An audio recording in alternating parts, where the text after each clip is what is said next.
देखिए कल जो है हमने क्या पढ़ा था, हमने पढ़ा था कि जो न्यूरॉन है उसमें जो एक्शन पोटेंशियल है उसका कंडक्शन कैसे होता है, ठीक है, और उसका एक्साइटेशन हमने पढ़ लिया था पहले, ठीक है। तो आज हम जो है उसको देखेंगे कि कैसे न्यूरॉन में हम एक ग्राफ के माध्यम से समझ सकते हैं कि कैसे जो है एक्साइटेशन होता है न्यूरॉन का और कौन कौन सी जो है इवेंट जो है होती है। बेसिकली उसको एक ग्राफ से समझने की कोशिश करेंगे। समझ में आ गया? तो चलिए शुरू करते हैं। तो एक ग्राफ जो है लेते हैं यहाँ पर। अब कल तुम आए नहीं थे ना, कल का जो है इम्पोर्टेंट लेक्चर था बहुत ज़्यादा। तो इसको आप जो है इधर जो है मेम्ब्रेन पोटेंशियल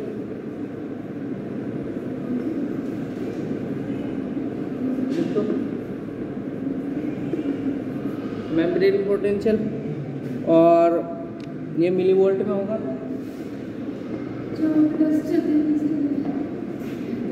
मिली वोल्ट में ले जाऊं। हम लोग क्या बात कर रहे थे, इधर जो है इस एक्सिस पर आप जो है मेम्ब्रेन पोटेंशियल दिखा सकते हो, वो भी मिली वोल्ट में, ठीक है। यहाँ पर -80 रहेगा, यहाँ पर जो है -70 रहेगा, और जो कि एक रेस्टिंग मेम्ब्रेन पोटेंशियल है, मेमोरी क्या है, रेस्टिंग मेम्ब्रेन पोटेंशियल।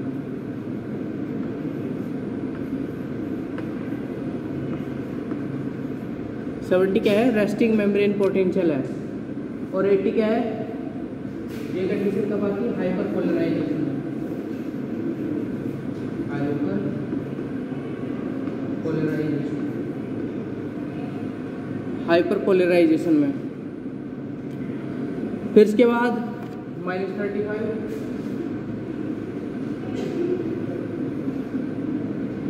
-35 जो कि एक ये थ्रेशोल्ड पोटेंशियल है,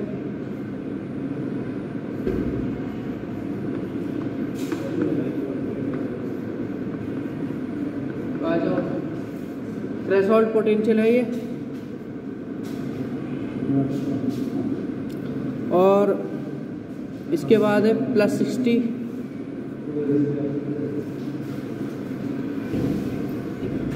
ये है +60 जो कि एक एक्शन पोटेंशियल है।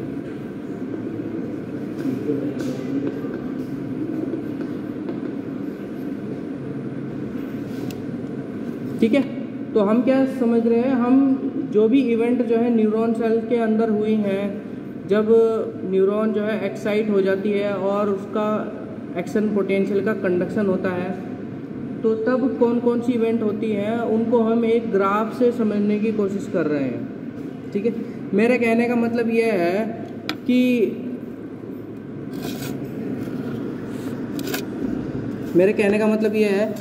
कि जब न्यूरॉन सेल के अंदर सिग्नल ट्रांसफ़र होता है, मतलब सपोज करो आपको कोई चीज़ चुभी है ना, यही एग्जांपल लेते हैं, कोई चीज़ जैसे कांटा चुभ गया आपको, तो वो सिग्नल जो है कैसे आपके सेंट्रल नर्वस सिस्टम तक जाएगा, कैसे उसको न्यूरॉन जो है लेकर के जाएगी, हम उसकी बात करें, कैसे सिग्नल ट्रांसमिट होता है।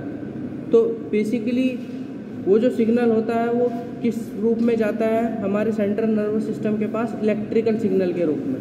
ठीक है, किस रूप में जाता है, मतलब आपको कांटा लगा या कोई मच्छर ने आपको काटा, सपोज करो मच्छर ने आपको काटा, तो मच्छर ने आपको जो काटा वो कहाँ पर काटा, स्किन पे आपकी, जैसे हाथ पे काट लिया, तो आपको कैसे पता लगा कि मतलब इस जगह पे, इस पॉइंट पे जो है मुझे काट लिया है किसी चीज़ ने, कोई भी चीज़ हो सकती है। ठीक है, तो यहाँ से सिग्नल, मतलब यहाँ से कोई न्यूरॉन जो है आपके सेंट्रल नर्वस सिस्टम के पास जा रही होगी, यहाँ से कोई न्यूरॉन जो है आपके कहाँ पर जा रही होगी, सेंट्रल नर्वस सिस्टम के पास जा रही होगी, जो कि सिग्नल को लेकर के जा रही है। तो ये जो सिग्नल यहाँ से यहाँ तक ट्रैवल करता है, ये जो दूरी तय करता है, ये किस रूप में करता है, इलेक्ट्रिकल सिग्नल के रूप में। किस रूप में, इलेक्ट्रिकल सिग्नल के रूप में, क्योंकि न्यूरॉन सेल की यह प्रवृत्ति होती है कि वो किसी भी सिग्नल को, किसी भी स्टिमुलस को किस में बदल देती है, इलेक्ट्रिकल सिग्नल में बदल देती है। किस में बदल देती है, इलेक्ट्रिकल सिग्नल में बदल देती है। तो वो जो इलेक्ट्रिकल सिग्नल है, उस इलेक्ट्रिकल सिग्नल को पैदा करने के दौरान कौन कौन सी अवस्थाएं, कौन कौन सी इवेंट्स आती हैं उस न्यूरॉन सेल में, वो हम देखने की कोशिश कर रहे हैं। उसे हम एक ग्राफ से समझने की कोशिश कर रहे हैं। समझ में आया? तो हमने यहाँ पर मतलब मैंने क्या कहा कि इलेक्ट्रिक पोटेंशियल, इलेक्ट्रिक सिग्नल जो है, इलेक्ट्रिक सिग्नल के रूप में उस न्यूरॉन सेल से वो सिग्नल जाता है। इलेक्ट्रिक सिग्नल का मतलब यह है कि एक तरह की बिजली, एक तरह की बिजली। इलेक्ट्रिक सिग्नल का मतलब यही तो है, एक तरह की बिजली कम मात्रा में, कम वोल्ट में, ठीक है। किसमें है, मिली वोल्ट में है। किसमें है, मिली वोल्ट में है। मतलब एक तरह की धारा जो है प्रवाहित हो रही है हमारी न्यूरॉन सेल के अंदर, वो भी किस वोल्ट में, मिली वोल्ट में, ठीक है। तो इधर जो है मैंने मिली वोल्ट लिखा हुआ है कि कितनी मात्रा की धारा या कितनी वोल्ट में जो है वो सिग्नल जो है उत्पन्न होगा। समझ में आया? तो इधर हमने मेम्ब्रेन पोटेंशियल लिख दिया है और इधर हम जो है टाइम शो करेंगे, किस टाइम जो है कौन सी कंडीशन आती है, ठीक है, किस टाइम जो है कौन सी कंडीशन आती है। तो सबसे पहली कंडीशन ये है कि सेल, न्यूरॉन सेल जो है वो रेस्टिंग कंडीशन में होती है। कौन सी कंडीशन में होती है, रेस्टिंग कंडीशन में होती है। रेस्टिंग कंडीशन का मतलब यहाँ पर यह है कि वो -70 मिली वोल्ट जो है चार्ज होगा उसके ऊपर, ठीक है। कितना, -70 मिली वोल्ट, जब उसके पास कोई सिग्नल नहीं है, जब उसके पास कोई सिग्नल नहीं है। जैसे ही उसको सिग्नल मिला, जैसे ही उसको सिग्नल मिला तो उसके चार्ज में जो है एक तरह से फर्क आने लगता है, और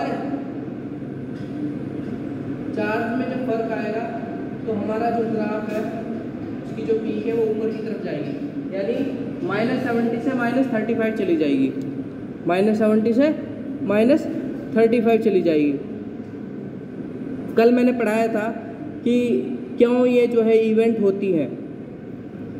आप इतना समझ लो, मच्छर ने आपको काटा, इतनी इंटेंसिटी से काटा, इतनी तीव्रता से काटा कि जो आपकी ग्राफ की पीक है वो मतलब -35 चली गई। मतलब मेरा कहने का मतलब ये है कि उसके जो इलेक्ट्रिकल, उसका जो चार्ज है उसमें फ़र्क आ रहा है -70 से, अब ये पॉजिटिव की तरफ जाएगा, -35 होगा, ठीक है। जैसे ही ये -35 इतना चेंज आ जाता है कि -35 चला जाता है, ये जो -35 है इसको हम थ्रेशोल्ड पोटेंशियल बोलते हैं। -35 को हम क्या बोलते हैं, थ्रेशोल्ड पोटेंशियल। क्या बोलते हैं, थ्रेशोल्ड पोटेंशियल। थ्रेशोल्ड पोटेंशियल एक मिनिमम पोटेंशियल है। इसका कहने का मतलब यह है कि अगर जो पोटेंशियल है अगर -35 तक चला गया तो उसके बाद जो है एकदम से पीक आती है। इसको आप ऐसे ना शो करते हैं, आप इसको ऐसे, ठीक है। जैसे ही -35 गया, -35 के बाद एकदम से एक्शन पोटेंशियल जनरेट हो जाता है और कहाँ तक चला जाता है, +60 तक। -35 से सीधा किस पोटेंशियल पे जाएगा, +60 पर। +60 क्या है, एक्शन पोटेंशियल। एक्शन पोटेंशियल का मतलब है एकदम से जो है सिग्नल जो है आपके सेंट्रल नर्वस सिस्टम के पास जाएगा और वहाँ से प्रोसेसिंग होगी और वो समझने की कोशिश करेगा हमारा दिमाग कि ये जो काटा है, ये मतलब कोई कांटा चुभा है या किसी मच्छर ने काटा है या किसी और जानवर ने काटा है या कीड़ी ने काटा है या मतलब जो कुछ भी है उसको समझने की कोशिश करेगा। और फिर एक दूसरा सिग्नल जनरेट होगा जो हमारी मसल सेल्स के पास आएगा, या तो इस हाथ के पास हो सकता है मच्छर हो तो हम उसको ऐसे टप से मार दें, या कोई कीड़ी हो तो उसको उड़ा दें। मतलब समझ में आ रहा है सिग्नल कैसे प्रवाहित हो रहा है, सिग्नल कैसे जा रहा है, समझने की कोशिश करो। तो ये सिग्नल कब जाएगा, जब ये पीक जो है कहाँ पर पहुँच जाएगी, +60 पर पहुँच जाएगी। जब पीक जो है +60 पर पहुँच जाएगी। कल तुम क्लास में आई नहीं तो इसलिए तुम्हें पता नहीं चलेगा क्या हुआ। तो फर्स्ट इवेंट हमारी कौन सी थी, ये वाली थी। सेकंड इवेंट हमारी ये वाली थी। मतलब पहले तो कुछ चीज़ें ऐसी भी होती है ना कि आपके मतलब इतनी माइनर चीज़ें होती हैं, कोई आप ऐसा समझ लो जैसे बैक्टीरिया है हमारी स्किन के ऊपर होंगे लेकिन हमें पता नहीं चल रहा ना, उनका वजन, और सपोज करो कोई छोटी सी वो चींटी है ना, चींटी है जैसे चलती है तो हमें पता चल जाता है तुरंत, उससे कोई छोटा हो और उससे भी कोई छोटा हो, तो मतलब मेरा कहने का मतलब ये है कि कोई बाहर का स्टिमुलस इतना कैपेबल होना चाहिए कि पीक को -35 तक ले जाए। तुमने देखे चींटी से भी छोटे जानवर होते हैं, चींटी से भी छोटे, जो थोड़े बहुत स्किन पे चले तो पता नहीं चलता, हमारी आंखों से दिख जाए तो हमें पता चलता है, लेकिन उनका वैसे पता नहीं चलता कि मतलब स्किन पे चल रहे हैं या नहीं चल रहे। मतलब मेरे कहने का मतलब यह है कि वो इतना स्टिमुलस नहीं दे पा रहे कि पीक जो है -35 तक चले जाए। एक बार -35 तक चले जाए तो सिग्नल जो है हमारे सेंट्रल नर्वस सिस्टम तक पहुंच जाएगा। मेरा कहने का मतलब यह है, जैसे मैंने बताया कि चींटी से छोटा जो जानवर है वो आपकी स्किन पे चल रहा है, आपको आंखों से दिखाई दे गया, ठीक है, मकड़ी जैसा होता है, आपने देखा हो कभी, छोटा सा मकड़ी जैसा होता है, वो आपकी स्किन पे चल रहा है, तो वैसे तो आपको पता नहीं चलता, लेकिन जैसे आप आंखों से देखोगे तो पता चल जाएगा। मेरा कहने का मतलब यह है कि वो हमारी स्किन पे तो चल रहा है लेकिन सिग्नल आपके सेंट्रल नर्वस सिस्टम तक नहीं जा रहा है, क्योंकि ना तो स्किन पे दबाव पड़ रहा कोई, ना उसने काटा कोई, ठीक है, तो आपको किसी तरह का कोई स्टिमुलस नहीं मिला। स्टिमुलस मतलब स्किन पे दबाव या कोई डेंजर का कोई सिग्नल जो है नहीं मिला आपको। समझ में आ रहा है मेरी बात समझ में आ रही है? मेरी बात को समझने की कोशिश करो कि मैं ये कह रहा हूँ कि आप ऐसा समझ लो, जैसे कोई छोटा बच्चा है, आप सो रहे हो, आपको वो आके चाटा मारे तो क्या आपको पता लगेगा? नहीं पता लगेगा। अरे मतलब सपोज करो ना, पता नहीं लगेगा।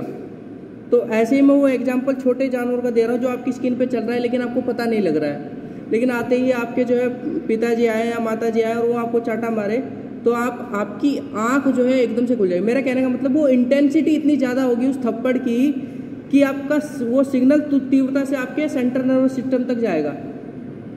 समझ में आ रहा? मैं ये कह रहा हूँ कि सिग्नल की इंटेंसिटी और वो स्टिमुलस इतना ताकतवर होना चाहिए कि वो सिग्नल जो है, मेरा कहने का मतलब -70 से -35 एक बार पहुँच जाए। -35 से जैसे ही -35 तक एक बार पहुँच गया तो सिग्नल सीधा आपके ब्रेन तक पहुँच जाएगा। मतलब छोटे बच्चे ने थप्पड़ मारा तो वो सिग्नल वहीं तक सीमित रह गया। वो छोटा जानवर आपकी स्किन पे चल रहा है लेकिन आपको पता नहीं चल रहा है, आंखों से दिख गया एक अलग बात है, ठीक है। मतलब छोटे बच्चे ने आके आपको थप्पड़ मारा लेकिन आपको पता नहीं चला, हो सकता है आपकी आंख जो है खुल गई तो आपने देख लिया, वो एक अलग बात है। समझ में आ रहा है? मेरा कहने का मतलब सिग्नल की इंटेंसिटी इतनी हाई होनी चाहिए कि वो इस -70 को -35 तक ले जाए, और जैसे ही -35 तक ले जाएगा तो सीधा जो है क्या होगा, एक्शन पोटेंशियल, मतलब आपके ब्रेन को पता चल जाएगा कि there is a some activity going on our skin. समझ में आ रहा है? तो ये है थ्रेशोल्ड का मतलब, वो सिग्नल, वो थप्पड़ इतनी जोर से लगाओ कि आपके ब्रेन को पता चल जाए, आपके ब्रेन तक वो सिग्नल जाना चाहिए। और वो जाएगा कब? जब मेम्ब्रेन का पोटेंशियल -35 तक आ जाए। मतलब थप्पड़ की तीव्रता या किसी भी चीज़ की सिग्नल की स्टिमुलस इतनी तेज होनी चाहिए कि ये जो है -70 से -35 आ जाए। वैसे तो आपको छोटी सी छोटी चीज़ों का पता चल जाता है, चींटी चलती है तब भी आपको पता चल जाता है ना, लेकिन कुछ चीज़ें ऐसी होती है जो बहुत माइनर चीज़ें होती हैं जिनका स्किन पे कोई दबाव ना होने के कारण जो है सिग्नल आपके ब्रेन तक नहीं पहुंच पाता। ठीक है, समझ में आ रहा है? तो ये फर्स्ट इवेंट है। इसके बाद सेकंड इवेंट हुई एक्शन पोटेंशियल वाली। फर्स्ट इवेंट कौन सी? कि पीक को कम से कम थ्रेशोल्ड पोटेंशियल तक पहुंचा दो। फिर इसके बाद सीधा जो सिग्नल है वो कहाँ पर जाएगा? ब्रेन के पास। ठीक है, सिग्नल जो है सीधा किसके पास जाएगा? ब्रेन के पास।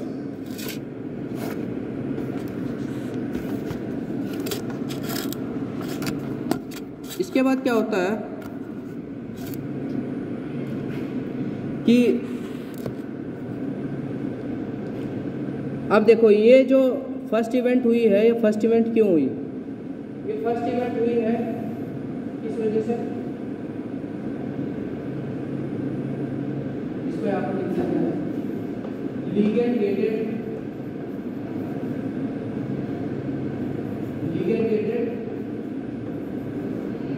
सोडियम चैनल्स के खुलने की वजह से। ठीक है, लिगेंड गेटेड सोडियम चैनल्स के खुलने की वजह से। Ligand gated sodium channels open होंगे तो क्या होगा? सोडियम का इन्फ्लक्स होगा। सोडियम का क्या होगा? इन्फ्लक्स होगा। और सोडियम का इन्फ्लक्स होगा तो क्या होगा? मेम्ब्रेन के पोटेंशियल में चेंज आएगा। इस वजह से क्या होगा? थ्रेशोल्ड पोटेंशियल जनरेट होगा। थ्रेशोल्ड पोटेंशियल जो है जनरेट होगा। ठीक है, सबसे पहली इवेंट में क्या होता है कि मेम्ब्रेन जो है रेस्टिंग पोटेंशियल पे होती है -70 पे। उसके बाद लिगेंड गेटेड सोडियम चैनल, जैसे ही सिग्नल आता है ligand gated sodium channels activate होते हैं। एक्टिवेट होने के बाद सोडियम का इन्फ्लक्स होता है, सोडियम अंदर की तरफ जाता है, जिस वजह से थ्रेशोल्ड जनरेट होता है। सेकंड इवेंट क्या है? सेकंड इवेंट में मतलब जहाँ मैंने 2 लिखा है वहाँ पर है कि voltage gated sodium channel open हो जाता है। Voltage gated sodium channel open हो जाता है। सेकंड इवेंट में voltage gated sodium channel open हो जाते हैं, जिस वजह से सोडियम का दोबारा इन्फ्लक्स होता है। सोडियम का जब इन्फ्लक्स होगा तो क्या होगा? Action potential generate.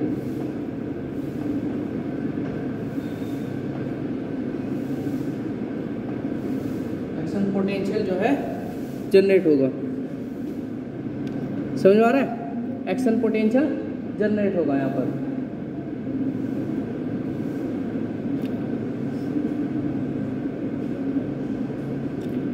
क्या जनरेट होगा? Action potential. तो ये 2 इवेंट हम पढ़ चुके हैं।